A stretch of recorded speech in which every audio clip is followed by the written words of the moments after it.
여러분 잘 지내셨습니까? 잘 지내셨어요? 숨가쁜 청년의 시기라고 표현했던 기도자의 표현이 너무 마음에 와닿는 것 같습니다. 그죠? 숨가쁜 청년의 시기에 하나님의 뜻이 무엇인지 궁금해하며 또 잘 살아가기 위해 노력하는 우리 청년 한 사람 한 사람 여러분들의 삶 가운데 하나님의 위로와 평강이 넘쳐나기를 축복합니다. 아멘. 민수기에 이런 축복의 말씀이 있습니다. 이 제사장의 축복이라고 하는데요.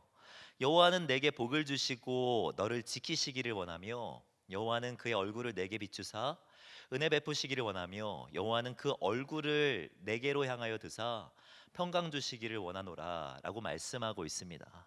이러한 축복이 저와 우리 청년 여러분들 가운데 함께하기를 축복합니다. 아멘. 아멘이라고 하셔도 돼요. 여러분 스트라디 바리우스라는 바이올린 아시지요?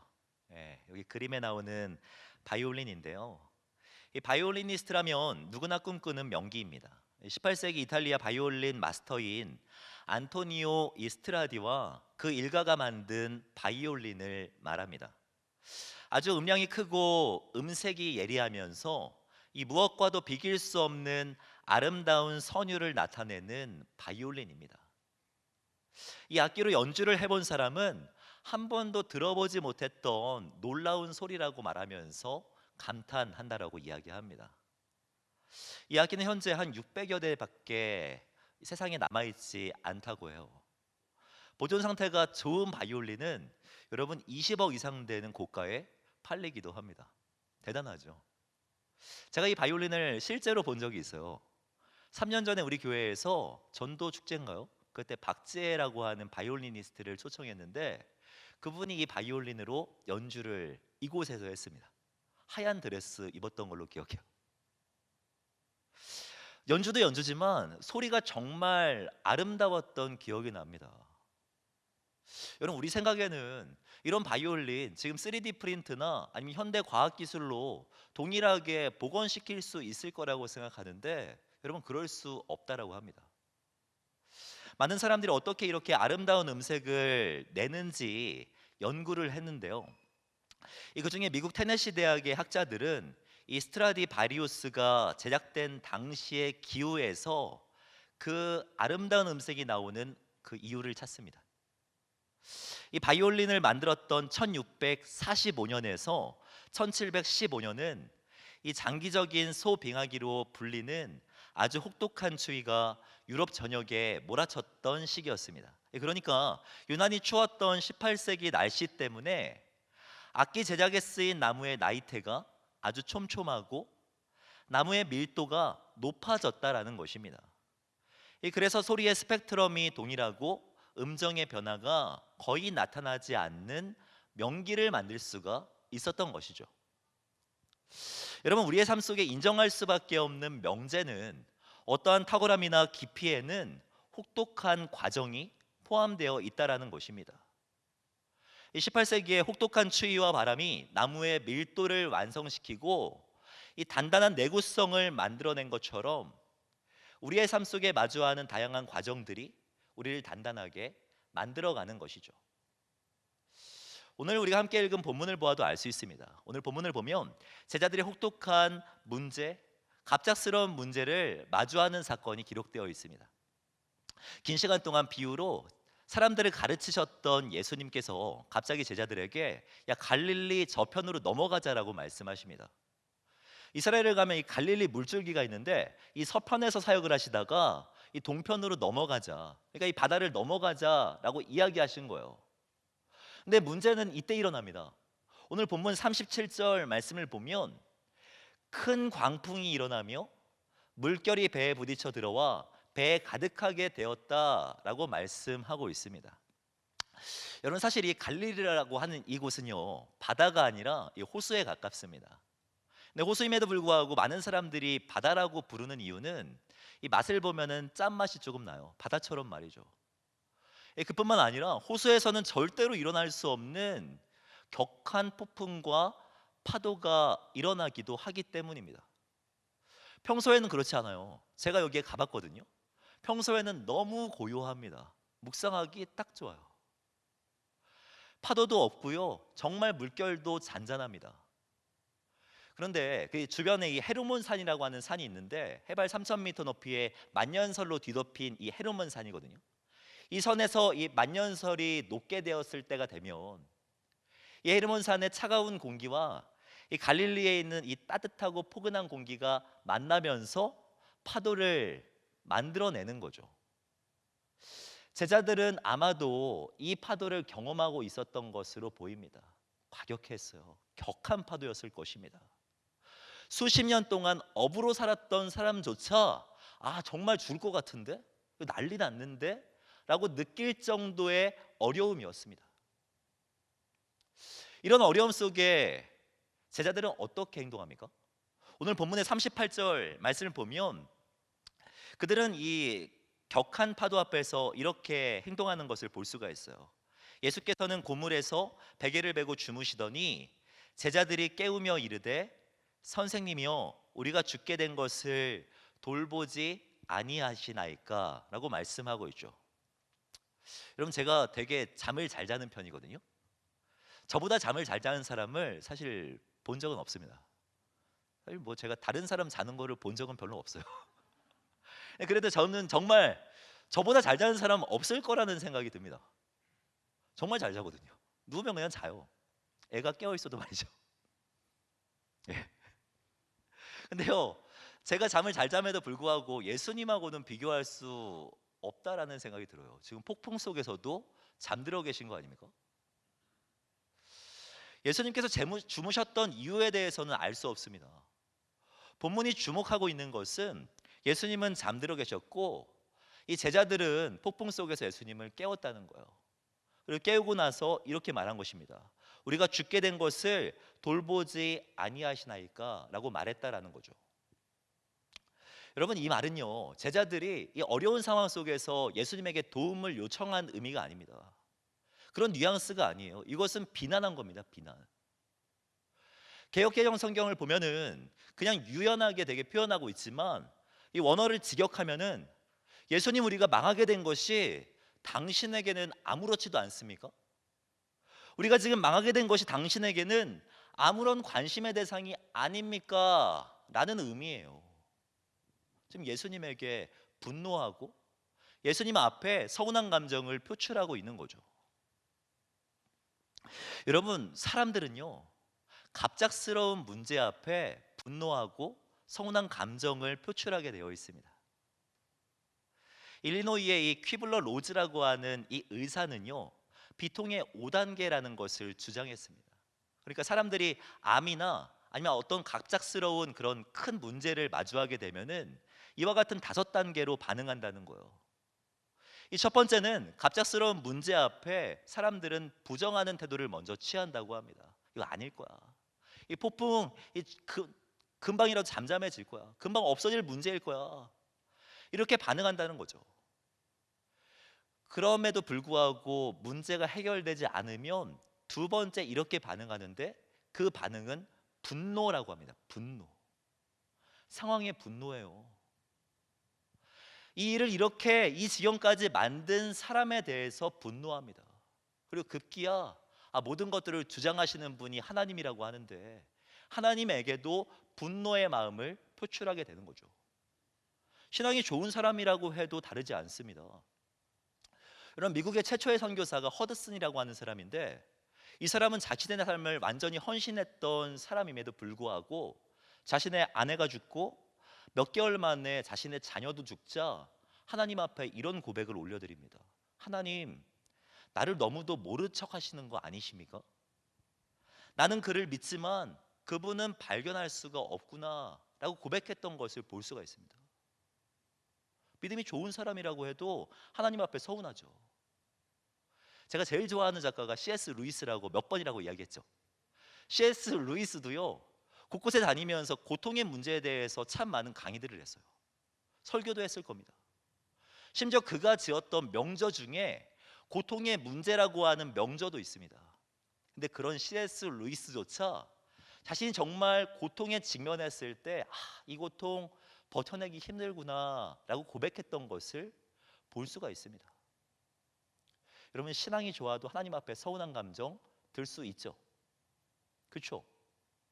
저도 그런 감정 들 수 있고 여러분도 많이 그렇게 느낄 때가 있지 않습니까? 여러분 신방을 하다 보면은요, 다음 세대나 청년들 사이에서 이런 고백들 참 많이 합니다.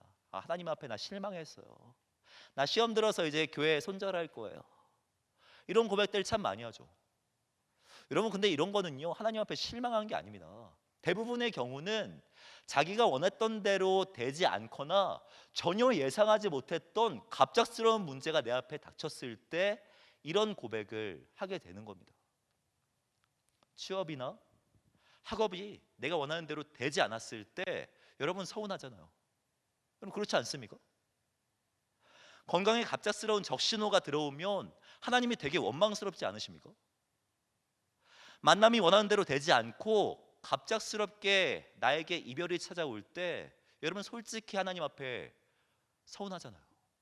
서운하잖아요. 갑작스러운 문제 앞에 서운한 감정을 느낄 수밖에 없는 것이 인간의 실존이에요. 연약한 인간의 실존이라고요. 근데 여러분 반드시 기억해야 할 것이 있다면, 여러분 이 서운한 감정을 제가 이해하지 못하는 것은 아니지만 이러한 감정은요, 대부분 오해에서부터 비롯된 것일 가능성이 높습니다.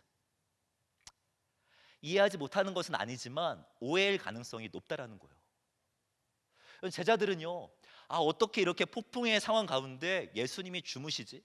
어떻게 나한테 관심도 갖지 않으시지? 라고 생각을 했지만 이것은 오해였습니다. 39절 말씀을 보면은 이렇게 말을 합니다. 예수께서 깨어 바람을 꾸짖으시며 바다더러 이르시되 잠잠하라 고요하라 하시니 바람이 그치고 아주 잔잔하여졌다라고 말씀하고 있죠. 여러분 예수님께서 잠에서 깨셔서 제일 먼저 하신 말씀은요, 의문문이 아닙니다. 제자들의 처지를 묻지 않으셨어요. 야 너희들에게 필요한 것이 무엇이냐라고 질문하지 않으셨어요.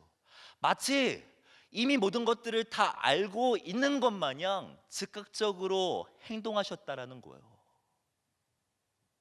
여러분 이게 팩트입니다.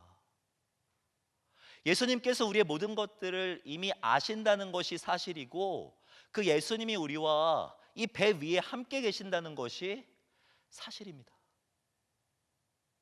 폭풍은 분명히 극하고 어려운 상황이 맞지만 예수님께서 말씀하시면 그 거센 폭풍도 잔잔해질 수밖에 없다라는 것이 사실이에요. 이게 팩트라고요. 우리는 폭풍 속에서 주님의 마음을 이해하지 못할 때가 참 많습니다. 어떻게 나한테 이러실 수가 있죠? 그러나 예수님은 그 순간에도 우리에게 관심을 갖고 계시며 우리와 함께 하신다는 사실을 믿으시기 바랍니다. 예수님은 우리를 신실하게 돌보고 계시는 분이시며 우리를 방관하지 않으시는 분이십니다.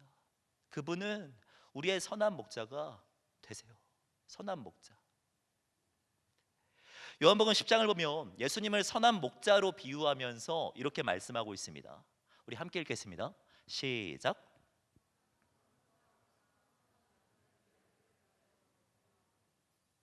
갑자기 읽으라니까 한 마음이 안 되는 것 같아요.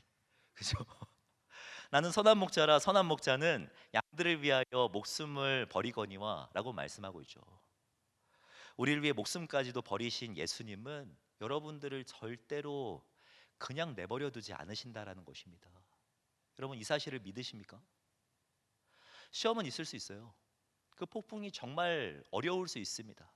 아 이제는 우리가 죽게 되었구나라고 느낄 정도의 폭풍일 수 있어요. 하지만 여러분 하나님은 여러분들이 감당하지 못할 시험을 허락하지 않으시는 분이시며 시험을 허락할 뿐만 아니라 피할 길까지도 허락하시는 분이 우리 하나님이라고 성경은 이야기하고 있습니다. 이 사실을 믿는 저와 여러분들이 되기를 주님의 이름으로 축복합니다. 우리가 살아가다 보면 이 폭풍과 같은 일들을 마주하게 되지 않습니까? 이 갑작스러운 문제 앞에서 우리가 반드시 기억해야 할 것이 있다면 여러분 하나님에게 있어서 문제 자체가 목적이 되었던 적은 단 한 번도 없었다라는 거예요. 오늘 본문을 보아도 알 수 있습니다. 예수님은 풍랑을 잔잔하게 하시고 나서 이런 말씀을 이어가세요. 이 40절 말씀입니다. 우리 이번엔 같이 한 목소리로 잘 읽어봅시다. 알겠죠? 40절 시작. 이에 제자들에게 이르시되 어찌하여 이렇게 무서워하느냐? 너희가 어찌 믿음이 없느냐 하시니. 여러분, 예수님의 목적은요, 이 풍랑 자체에 있지 않았습니다. 예수님의 목적은 내가 이 풍랑도 잠잠케 할 수 있는 사람이라는 것을 드러내는 데 있지 않았어요. 여러분, 이것이 목적이었으면 오늘 본문의 스토리는 39절로 끝났어야 합니다. 예수님의 목적은 풍랑에 있었던 것이 아니에요. 풍랑은 단순히 과정이었습니다. 예수님의 목적은 사람들에게 믿음이 무엇인지를 가르쳐 주기 위함이었습니다. 우리가 여기서 생각해 볼 것은 예수님께서 원하셨던 믿음이 무엇인가 하는 것인데요. 여러분 한번 생각해 보십시오. 예수님이 제자들에게 야 너희가 어찌 믿지 못하느냐라고 말씀하셨는데 여러분 정말 제자들에게 믿음이 없었습니까? 생각해 보세요. 우리가 마가복음 계속 말씀을 나누고 있는데 제자들의 삶 속에 믿음이 나타나지 않았습니까? 아니잖아요. 그들 믿음이 있었잖아요. 예수님이 부르셨을 때 자기의 모든 것들을 비우고 예수님을 쫓았던 사람이 제자 아닙니까? 말씀을 듣고 받고 살려고 노력했던 사람이 제자죠. 그죠? 하루 종일 하나님의 뜻이 무엇인지 질문하고 고민하며 그렇게 살려고 노력했던 사람이 제자잖아요. 그들에게 믿음이 있었잖아요. 그들에게 믿음은 있었습니다. 하지만 갑작스러운 문제 앞에서는 보이지 않았던 거죠. 이해가 됩니까? 오늘 본문에서는 너희가 어찌 믿음이 없느냐라고 말씀하고 있지만 이 평행구절인 누가복음을 보면 이 표현을요 이렇게 이야기하고 있습니다. 너희 믿음이 어디 있느냐라고요. 너희 믿음이 어디 있느냐. 그러니까 평소에 살아갈 때는요 믿음이 불병이 발견되었지만은 폭풍과 같은 이 일 앞에서 갑작스러운 이 문제 앞에서는 믿음이 발견되지 않은 거죠. 예수님이 이거를 지적하고 있는 거 아닙니까? 우린 살아가면서 예수님을 전적으로 믿지 못할 때가 참으로 많습니다. 예수님을 시간이나 장소, 어떠한 상황에 되게 이렇게 가두어 둘 때가 참 많은 것 같아요. 저도 그렇다는 것을 많이 느끼는데요. 몇 주 전에 이것을 절실하게 느꼈던 적이 한 번 있습니다. 여러분 백신 맞은 사람들 이 중에도 많이 있죠. 지금 노쇼 백신 맞을 수 있는 걸로 알고 있는데 노쇼 백신 맞을 수 있는 기회가 저에게 3주 전에 처음 찾아왔습니다. 갑자기 연락을 받았어요. 백신 맞으러 오라고. 제가 갔을까요? 안 갔을까요? 그 이야기를 처음 듣고 안 갔습니다. 왜냐하면 아직 금식 기도를 안 했거든요. 처음에 거절하고요. 그 달부터 기도를 시작했습니다. 기도를 시작하는데 하나님과의 약속, 그냥 제 안에 있는 마음은요. 그거 한 가지였어요. 하나님, 백신을 맞는데 주 초에 맞게 해주세요. 그러니까 월요일이나 화요일, 수요일에 좀 맞게 해주세요라고 하는 그런 마음이었어요. 왜냐하면 백신을 맞으면 보통 한 2일 내지 3일 정도 아플 수도 있다고 그러잖아요. 근데 목요일이나 금요일, 토요일에 맞았다가 제가 열이 나거나 아프면은 여러분 앞에 설교자로 못 서잖아요. 이게 마음이 아프더라고요. 그래서 저는요 월요일, 화요일, 수요일 주초에 맞게 해주세요라는 기도 제목 가지고 기도했습니다. 근데 그렇게 기도하고 기다리고 있는데 저에게 기회가 찾아왔는데 문제는 금요일이었다는 겁니다. 금요일에 연락을 딱 받고 나서 제 안에 고민이 시작됐어요. 이거 가야 되나 말아야 되나. 진짜 뻥아치고 한 30번은 질문했습니다. 하나님 가는 게 맞아요? 안 가는 게 맞아요? 하나님 오늘 금요일인데요? 심지어 제가 그 연락을 받았던 때에는 저녁 식사를 하고 있던 때였거든요. 맛있는 연어초밥을 먹고 있던 때. 딱 2피스 먹었는데 연락이 온 거예요.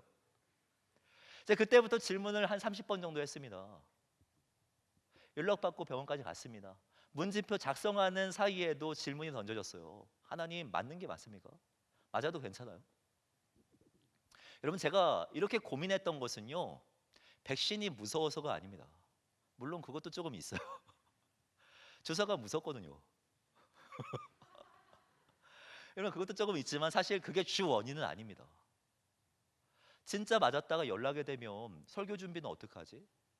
설교는 어떻게 할 수 있지? 라는 그 생각 때문에 진짜 끝까지 질문을 던졌습니다. 근데 이렇게 질문을 던지다 보니까 제 안에 뭔가 잘못된 전제 하나가 있다라는 것을 깨닫게 되었어요. 그게 무엇인지 아십니까? 내가 주사를 맞으면 왜 꼭 이틀 내지 3일을 아파야 되지? 라는 전제를 내가 갖고 있더라고요. 여러분 하나님은요 백신을 맞아도 열이 나지 않게 하실 수 있는 분이 맞죠. 그리고 만약에 열이 난다고 하더라도 하나님의 일들을 충분히 이루어 가실 수 있는 분이 맞잖아요. 근데 내 안에 그런 생각을 가지고 있던 거예요. 하나님께서 좋은 기회를 허락하실 수 있다라는 것은 믿었지만, 기도할 때 좋은 것을 허락하실 수 있는 분이라는 것은 믿었지만, 백신을 맞고 열을 나지 않게 하실 수 있는 분이라는 것은 내가 기억하지 못하고 있던 거죠. 하나님을 제안한 거 아닙니까? 뭔가 기도할 때 좋은 것을 허락하실 수 있는 분이라는 것은 믿었지만 이 병에 대한 문제, 열에 대한 문제를 하나님 앞에 올려드리지 못한 거죠. 여러분 저는 이 마음이 들고 나서 생각을 바꿨습니다. 그리고 하나님 믿음으로 맞습니다 라고 하면서 여러분 담대하게 주사를 맞았습니다. 그러나 여러분들 지난주에 뭐 박수 칠 건 아니잖아요. 여러분 맞았지만 지난주에 제가 백신을 맞았는지 안 맞았는지 확인한 사람 아무도 없잖아요. 그죠? 이 푸시업 했을 때 반응이 안 나타난 것처럼 여, 여러분 저는 아무렇지도 않게 백신을 맞고 넘어갔어요. 이게 하나님의 일하심 아닙니까? 하나님께서 우리의 매일의 삶 가운데 기대하시는 믿음이 이거 아니에요? 찬양의 가사와 같이 모든 세상 소망 다 사라져 갈지라도 주님의 사랑을 고백하는 것, 매일의 순간뿐만 아니라 갑작스러운 문제 앞에서도 하나님을 향한 믿음을 고백하는 것, 하나님을 제한하지 않고 온전하게 신뢰하는 것, 이것이 우리에게 기대하는 믿음 아니겠습니까? 여러분 우리 하나님은요 시간, 공간, 어떠한 환경에 제한할 수 있는 분이 아닙니다. 신대원 1학년 들어가면 수업 중에 실론이라는 과목이 있습니다. 가면은 이 시험을 보게 되는데 이 시험에 필수적으로 나오는 문제가 하나님의 속성에 대한 문제입니다. 이 하나님의 특징, 하나님의 속성이 무엇이냐 이런 거죠. 이 하나님의 속성은요 두 가지로 나눌 수가 있어요. 첫 번째는 무엇이냐면 하나님에게도 발견되고 나에게도 발견되는 속성인 공유적 속성이라는 것이 있습니다. 예를 들면 이런 겁니다. 사랑, 거룩 이런 거 우리 안에도 있잖아요. 그죠? 제 안에도 사랑이 있으니까 결혼했잖아요. 그런 거잖아요. 이런 게 이제 공유적 속성입니다. 사랑해서 결혼했어요? 여러분 이 공유적 속성과 반대되는 속성이 하나 있는데 비공유적 속성입니다. 이거는 나에게는 전혀 없는데 나는 이해도 잘 못해요. 하지만 하나님에게 있는 속성이 있는데 그 비공유적 속성의 대표적인 네 가지가 무엇이냐면 바로 이것입니다. 전지성, 모든 것을 아신다는 것. 전능성, 모든 것이 가능하다는 것. 영원성, 시간의 지배를 받지 않는다는 것. 편재성, 공간의 지배를 받지 않는다는 것. 우리랑은 다르게 능력에 있어서, 지식에 있어서, 시간에 있어서, 공간에 있어서 하나님은 전혀 제약을 받지 않는다고요. 그 상황이 갑작스러운 문제의 상황이라고 할지라도 말입니다. 여러분 이런 건 좀 노트에 놓으세요. 시험에 나올 수도 있습니다. 예수님께서 오늘 우리에게 기대하는 믿음은 이것입니다. 전지하신 하나님, 전능하신 하나님, 영원 편재하신 하나님을 신뢰한다는 고백. 매일의 삶 가운데 이런 고백을 원하시는 것이죠. 사랑하는 청년 여러분, 하나님을 믿는다는 고백은 쉽지만요, 사실 매일의 삶 가운데 믿음으로 살아가는 것은 결코 단순한 문제가 아닙니다. 이 샤럴드 푸코라고 하는 프랑스 이 학자는요, 이런 말을 합니다. 하나님을 믿는 사람에게 가장 어려운 것은 하나님을 믿는 것이다. 여러분 동의되지 않습니까? 하나님을 믿는다는 사람에게 가장 어려운 것 하나님을 믿는 거래요. 여러분 하나님을 믿는다고 고백하는 것은 쉽지만 믿음으로 매일의 삶 가운데 살아가는 것은요 보통 문제가 아니죠. 살아가는 현장 가운데 갑작스러운 문제 앞에 전지하시고 전능하시고 영원하시고 편지하신 하나님을 인정한다는 거 이거 쉽지 않죠. 그러나 하나님은 이것을 원하신다라는 거예요. 이 믿음을 말입니다. 우리는 문제적 상황 가운데 기적적인 해결을 원하지만 우리 예수님은 여러분들에게 믿음을 원하신다는 거예요. 예상하는 문제 앞에서 예수님을 생각하는 것, 예상하는 것을 원하신다고요. 멋지죠? 예상하지 못했던 문제 앞에 예상하는 거 전혀 감흥이 없습니다. 갑작스러운 문제 속에서도 우리가 먼저 해야 할 일이 있다면 그곳에 함께 계신 하나님을 바라보는 것, 그곳에 나와 함께 계시는 우리 하나님을 인정하는 것, 이것이 갑작스러운 문제 앞에서 우리가 해야 할 태도이죠.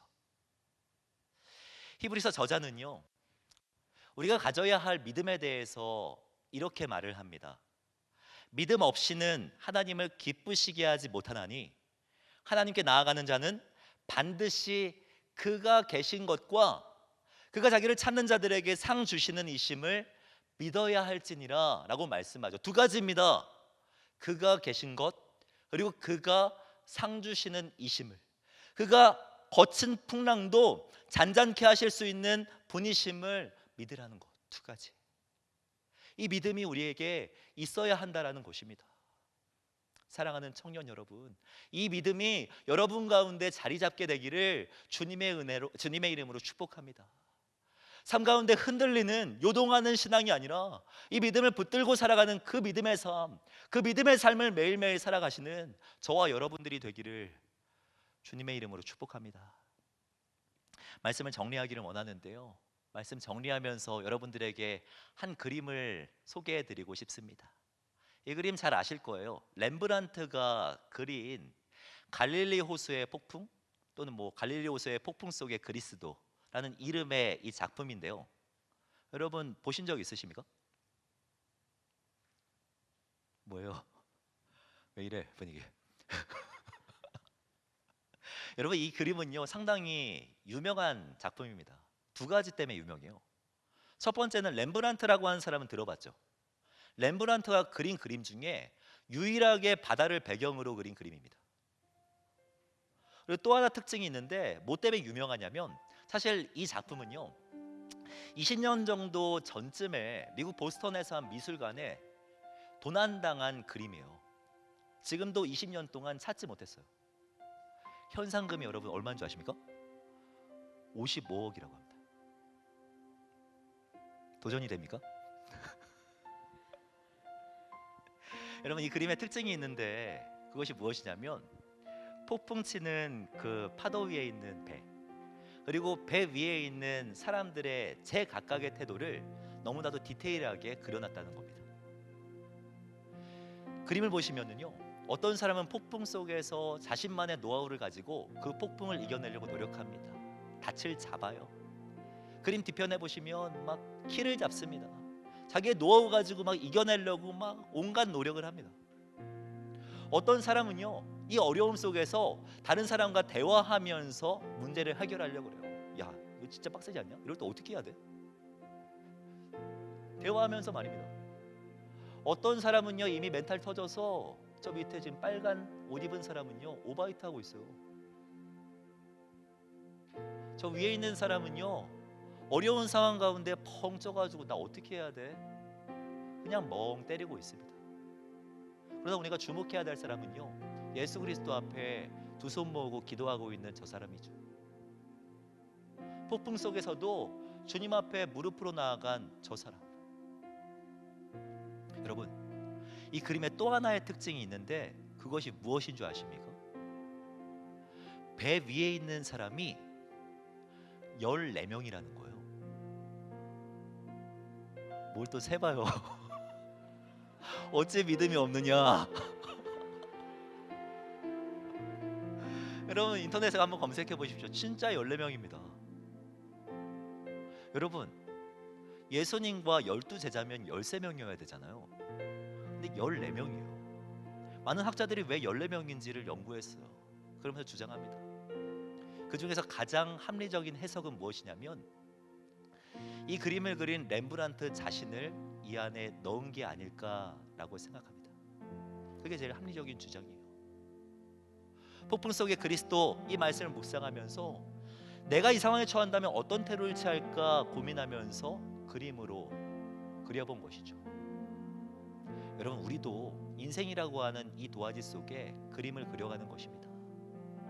폭풍을 만나게 되면 우리도 어떤 그림으로 나타나게 되어 있습니다. 역사 속에 우리도 어떤 그림으로 그려져 있게 되기 마련입니다. 여러분 어떤 그림으로 그려지기 원하십니까? 믿음의 사람으로, 하나님을 믿는 사람의 모습으로, 반드시 그가 계신 것과 그가 우리의 삶 속에 상 주시는 이심을 믿는 믿음으로 역사 속에 그려지는, 오늘과 내일 속에 그려지는 저와 여러분들이 되기를 주님의 이름으로 축복합니다. 이 시간 기도하며 나갔으면 좋겠습니다. 기도할 때 우리의 믿음을 돌아보며 기도하면 좋겠습니다. 우리의 믿음은 지금 이 예배뿐만 아니라 삶 속에도 보여져야 하며 회사이든 가정이든 어느 곳에든 심지어 갑작스러운 문제 앞에서도 드러나야 합니다. 여러분 우리의 믿음을 돌아보며 기도했으면 좋겠습니다. 여러분은 하나님을 믿습니까? 하나님의 전지하심, 전능하심, 영원하시고 편지하심을 정말 믿으십니까? 그가 우리의 상황 가운데, 우리의 정말 분주한 이 상황 가운데에도 함께 승선하고 계시다는 이 사실을 믿으십니까? 그분이 말씀만 하시면 이 거친 풍랑도 잔잔해질 수 있다라는 이 사실을 믿으십니까? 주님, 이 믿음을 내 안에 허락하여 주시옵소서. 이 믿음 가지고 이 거친 풍랑을 이겨내게 하여 주시옵소서. 주님과 동행하며 승리하게 하여 주시옵소서. 이 마음 주님 앞에 올려드리면서 함께 기도하겠습니다. 기도하겠습니다.